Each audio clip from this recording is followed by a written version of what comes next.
자, 제가 지난번 영상에서 탑5 5개의 신약, 지금 근접해 있는 5개의 신약을 언급했는데, 그 중에 클라스코테론이 가장 지금 현재 시장 출시에 인접해 있는 약이다라고 말씀드렸어요. 클라스코테론에 대해서 오늘은 자세히 한번 알아보도록 하겠습니다.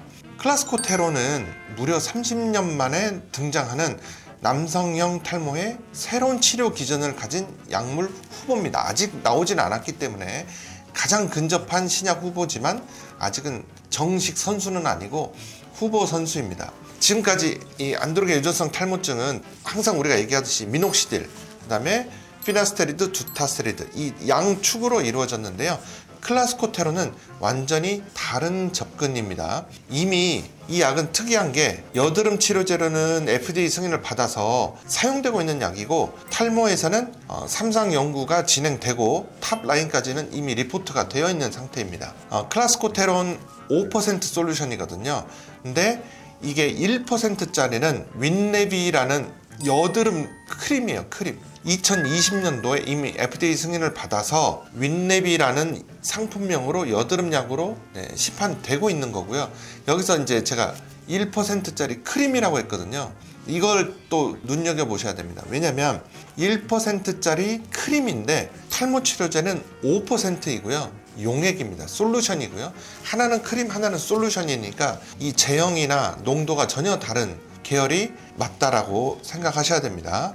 자, 이 클라스코테론은 토피컬 안티 안드로겐입니다. 국소 항안드로겐증으로 개발이 돼가지고, 제가 여드름약이 이미 사용되고 있다고 했잖아요. 그래서 이 성분 자체는 인체에 이미 검증된 성분이라는 거죠. 여드름약으로, 크림으로 다양하게 사용되고 있기 때문이고요. 윈레비라는 여드름 치료 크림 제제는요, 클라스코테론 1%이고 FDA 승인을 받았고요. 12세 이상의 여드름에서 바르는 치료제로 승인을 받은 상태입니다. 그래서 그 안드로겐 수용체를 억제해가지고 피지 생성과 염증성 반응을 줄이는 거, 그리고 하루에 2번 바르도록 되어 있는 그런 것입니다.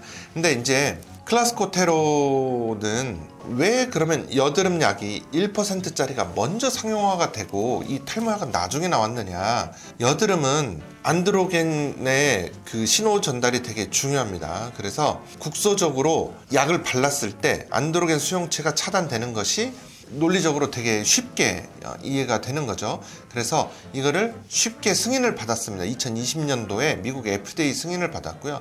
그 다음에 이제 5%짜리 임상 연구를 진행하고 있는 거죠. 이거를 탈모 치료제로 가고 있는 겁니다. 그래서 클라스코테론은 여드름에서 이미 증명된 국소 항안드로겐을 두피 모낭으로 재테스트를 해서 가져오는 프로젝트를 진행 중이다라고 볼 수 있습니다. 그런데 탈모가 일어나는 기전을 보면 테스토스테론이 5알파 환원 효소에 의해서 DHT로 우리 몸에서 대사가 되고, 우리 이 DHT가 안드로겐 그 수용체에 가서 결합해서 이제 작용을 하게 되거든요.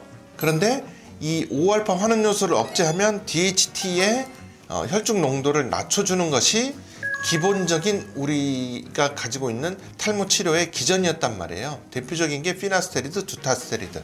그래서 타입 2만 억제하는 게 피나스테리드, 타입 1, 2를 모두 억제하는 것이 두타스테리드이고, 그리고 미녹시딜은 조금 다른 거죠.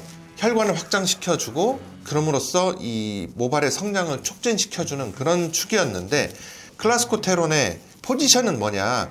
DHT에 생산하고는 아무 무관하고요. 그 안드로겐 리셉터를 차단하는 거죠. 그러니까 그 다음 단계를 차단하는 거라고 볼 수 있습니다. 그러니까 제가 이거 AI한테 간단히 물어보니까 DHT는 수도꼭지를 잠그는 거고 클라스코테론은 현관문을 잠그는 겁니다 라고 표현을 하더라고요. 어쨌든 그러다 보니까 남성 호르몬의 변화로 인한 부작용이 매우 적거나 없다라는 것이 이제 이 약의 대표적인 세일즈 포인트가 될 거고요. 그 부분들이 많은 이 약을 기다리는 분들한테 좋은 소식이 될 겁니다.